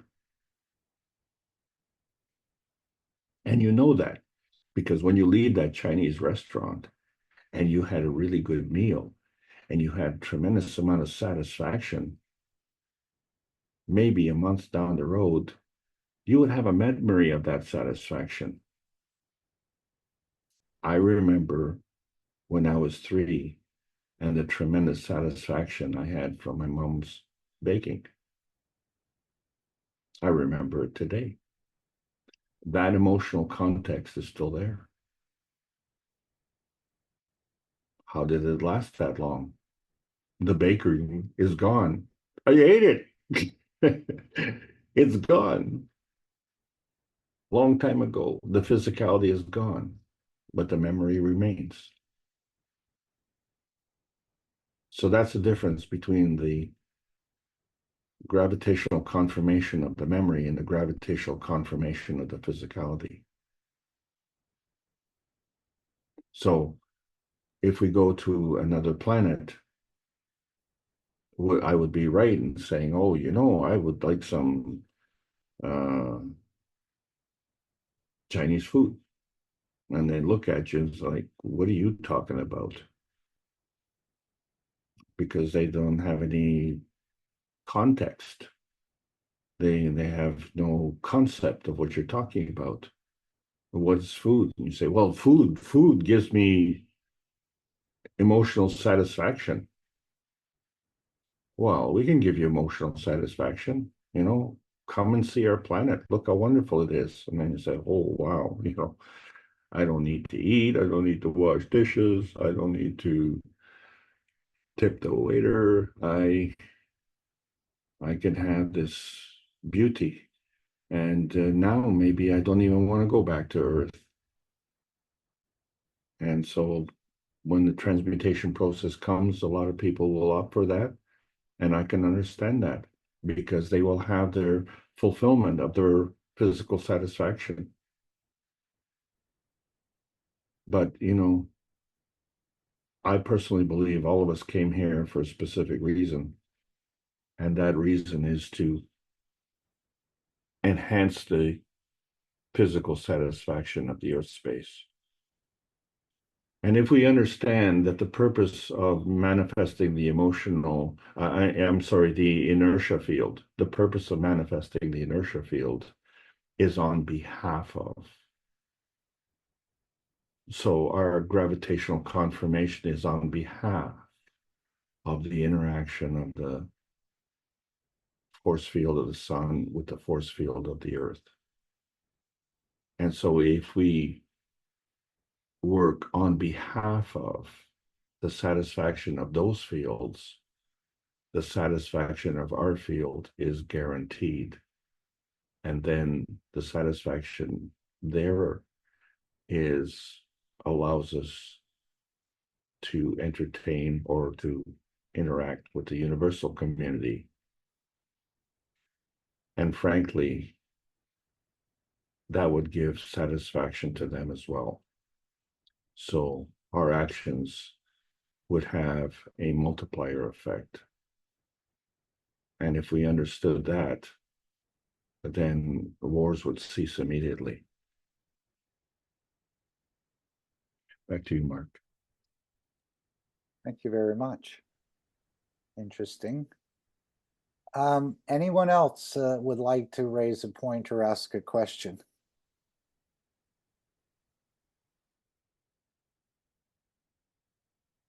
One of the questions that used to come up in class sometimes is, how do you create a free plasma? But based on the videos that we were looking at, apparently we're in a way almost always creating free plasmas. Even the nanomaterial within itself is creating free plasmas. I'm sure the interaction between you and others in this group, or even if they're not saying anything or they are saying anything, is creating a free plasma. Two plasmas come together, or two fields come together, in between there you're creating a free plasma. So it seems like we're always creating these free plasmas. And can these free plasmas be in a way harmful if our intentions are not right, or is it always a positive plasma we're creating? So what you refer to as the free plasma is the energy that's coming from the creator. And so nothing that the creator creates is bad. And nothing is harmful. It's our interpretation of what we get. So our interpretation at this point in time is that we're bound to this earth space. And then when we leave this earth space, we are into outer space. No, we are into in-between space, in between Earth space and another space, be it Mars or Jupiter or the moon, whatever space. The in-between space is physical. The moon space is physical. Mars space is physical. Earth space is physical. So the outer space is available in all of these spaces. So the direct answer to your question is this plasma space is within our Earth space. This plasma space is within our inner space, within the man space, within the space within the bag we call our skin. So when we look at an X-ray and we see our bones, and then we see nothing else, and you say, well, oh, okay, well, if the skin's a bag, and all we see are the bones, then that's what you are. You're just a bag of bones. And then, you can't see the kidney or the pancreas or the lungs unless there's a solidification, unless there's a calcification. And then you can see it. So that means if we reduce the energy, then it becomes physical. So we are operating in a plasma state. It's non-visible. And we are doing that with not only within our man space, but our man space is within the Earth space. So these are all manifestations of outer space. And we haven't left anywhere. We are sitting where we are sitting, listening to this class. And we are constantly working in our inner space and outer space. So that is a brilliant observation you made, Mark. Thank you. Well, thank you for sharing. Anyone else? Again, nobody's wrong and no one's 100% right, so feel free. We're all learning together or learning from each other. You And of course, showed the, life is a beach ball. excuse me? And life is a beach ball. Okay. You talked about this GANS light and creating sort of this light that we see that Mr. Kesh has done in a way. And since we're full of liters of GANs, inside the GANS ball, is this happening from the rubbing of the fields interacting with each other, creating this sort of luminescence? And if we're filled with so much GANS material within our structure, how come we're not lighting up?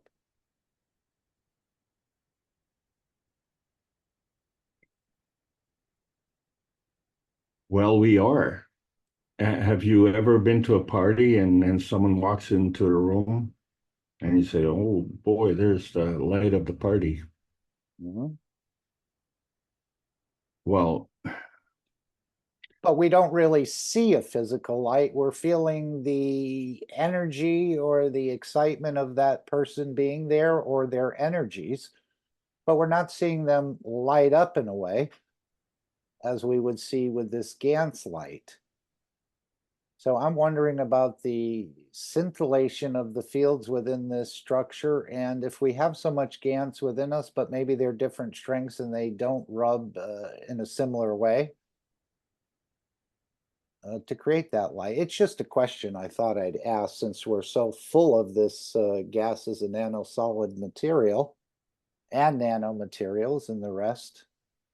Or would we light up in the future? Or would we light up, but we're the only ones that could see that light, as Mr. Kesh has referred to? well, let's make sure we understand the difference between the sun and the earth. So plasmatically speaking, it's a maggrav. There's a balance between the magnetic and gravitational force fields. But when we look at the sun, it's emanating light. When we look at the earth, you know, it's not as bright. And then we have this other stuff we call stars. And these stars seem to have a point of light, just like this GANS light. So this GANS light lights up that field. The energy from the sun doesn't become light until it interacts with the earth. But the earth is our environment. So the interaction of the sun also interacts with our physicality. So the manifestation of our physicality is dependent on the environment. So the environment, of course, is the earth. So the light that we're looking at on Earth is the inertia field within the Earth space. Outside of the magnetosphere, there is no interaction with the Earth space. So we don't see the light over there. Within this plasma ball, there is an inertia field. So the light is within the ball.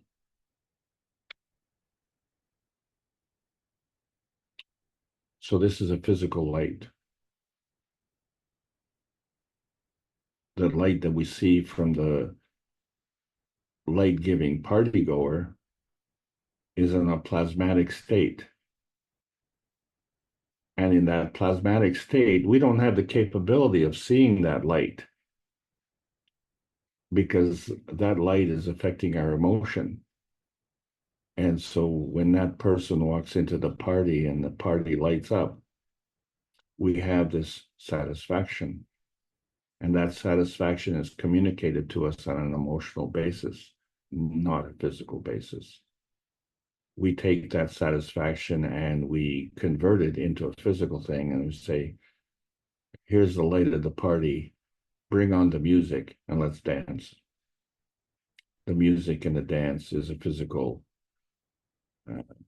manifestation of the energy that is now circulating within that room. So you're saying our star, it gives off energy or plasmas, and it's not actual light. It's only when you have the interaction with the Earth's fields that the light is created. You would think that with the trillions of stars in our galaxy, or hundreds of billions of them, the whole galaxy should be lit up, wouldn't you? Wouldn't you think? I mean, there's stars bigger than our sun, there's stars smaller than our sun. But without that interaction, there's no light being created. Even That's though, correct.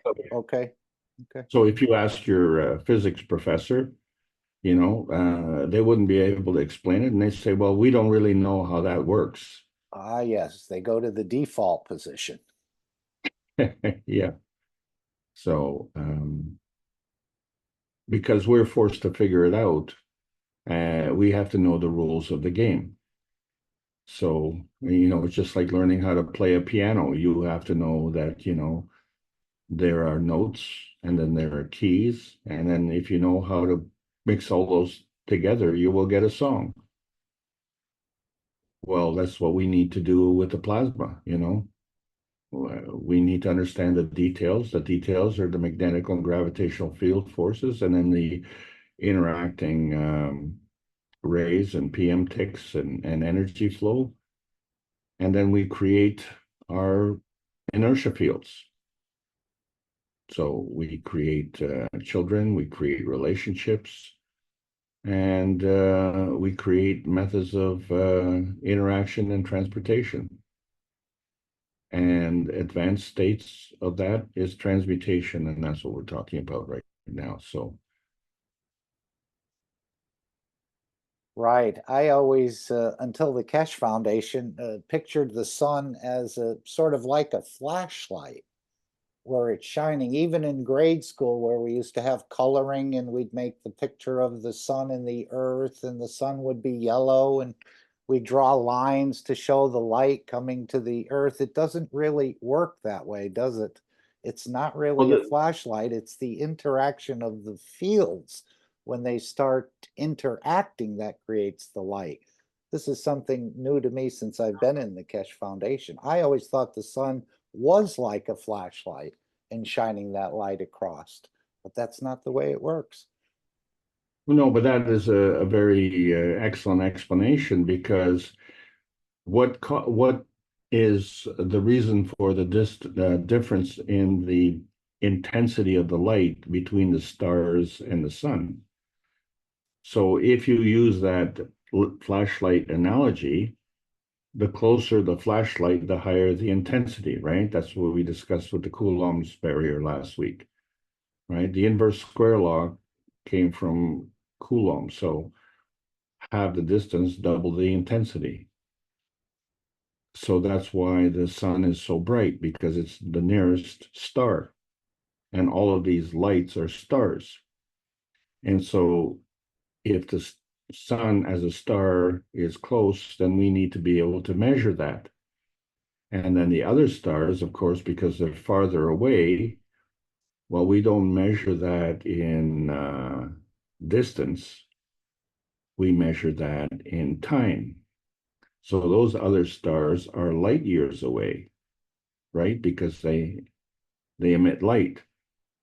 And so we determine the speed of light, and then we try and figure out how far these stars are. Well, I don't know how to check that. I can check the oil in my car with a dipstick, but I don't know how to check whether or not, someone says, oh, well, these stars are like 24 light years away. Really? And, did it take us 24 years to figure that out? Or, what was the measuring, means of doing that? So we just have to, take that for what it's worth and say, okay, so the reason those lights are dimmer is because they are farther away. Okay, so if the sun is like a flashlight, then that's a logical explanation, and we all live with that. But now we find out that all those stars we can travel to them instantaneously, regardless of distance. How is that possible? Well, we find that we can travel within our Earth space instantaneously, regardless of distance. And if we can do that, then what difference does it make? Outer space is outer space, whether it's on Earth space or in between space or sun space. And that's the revelation. So why are we, hiding this fact? Because some people are more equal than others. It's a violation of the laws of creation. Well, again, the Keshe Foundation is ending this abuse due to a lack of knowledge, and we're gaining knowledge and we're understanding more. So the stars work the same way as the sun. We see the light from the star, but there's actually no light coming across the universe. It's just the interaction with the fields of the earth plus the amino acids of our eyes that allows us to see that light as a light, or what we perceive as a light. Okay. Anyone else have anything else? I did want to bring up a couple other things. I'm going to take the screen if I could, but is there anyone else who'd like to add something? I just want to thank everybody for allowing me to continue presenting here. And, as you look at this Gantt slate, remember that it's not blinding you the way the energy from the sun does. So that's the difference. Thanks a lot, Mark. Thanks, everybody.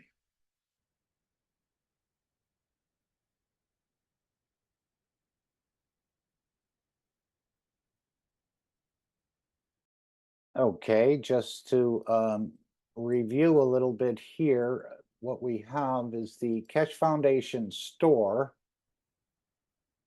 And this is we also have the Keshe Foundation YouTube channel, and then we have the new Pure Teaching channel, which all of you can start. I don't think there's been anything added in the last 7 days, but this is a process that's building up, is the way the plasma builds up, and more will be added.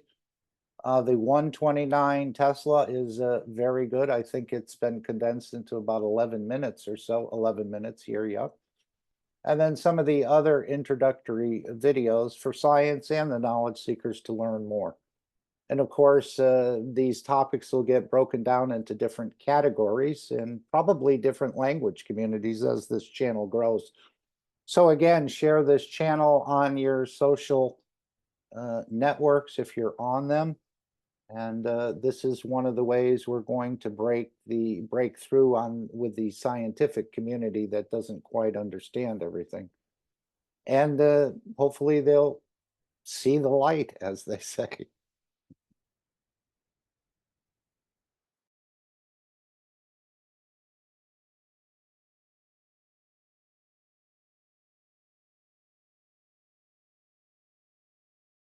I want to thank everyone for sharing your afternoon with us today, and hopefully we've all picked up a little bit more knowledge and added to our knowledge. These are the 3 wise men, and it would be great for you to apply them as you see this idea. These were the gifts to the Christ child. Again, all the Christians were fooled by this, thinking it was gold and incense and the rest. But Mr. Keshe says this is the gifts of Mitra, in a way, the idea of thinking good, speaking good, and acting good. And I think it creates quite a barrier for you, but it also nourishes you as you, instead of taking from others or speaking bad about others, you're actually nourishing them and adding to them. As Mr. Keshe says, we don't take from a soul, we add to a soul. So keeping the 3 kings in mind as you travel on your different journeys. And of course, a little memento that was given in Manchester. And this is, may you be proud of the work you do, and may you be proud of the person you are, and may you be proud of the difference you're making. And we're all making that difference as we're holding a very small corner of this very large carpet in the plasma world, which the planet humanity is beginning to wake up to. So we thank you all for your work, and as it says, be proud of the difference you're making. I'm going to play a new tomorrow, which Lisa had made a video. This is from October of 2021. I think Mr. Kesh was actually in this meeting when he made these statements in this group, and Lisa was kind enough to make it into a video for all of us to continue to enjoy. But this is the gift from the Creator in so many ways, that all the created beings will be able to transmute between the two dimensions of physicality and energy. As we hear in the video, the universe, the Creator is the universe, and Mitra is the dimension of physicality and your interaction with that dimension of physicality. Any other thoughts or questions or something we missed, we should have brought up? And of course, we'll conclude with the final disclaimer.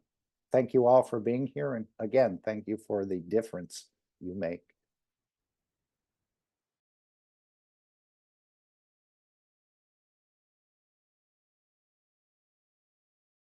Okay, let's play anew tomorrow. And again, thank you, Lisa. Let me just find that.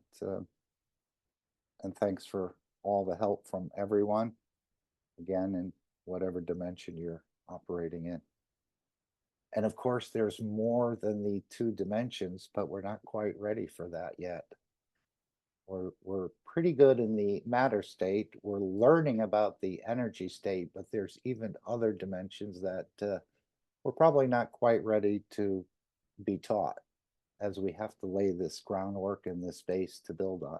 But thank you all for your interest and your work in this manner and bringing peace to this planet. As Mr. Kesh likes to say, our work is correct and forever. Thank you all for joining us today.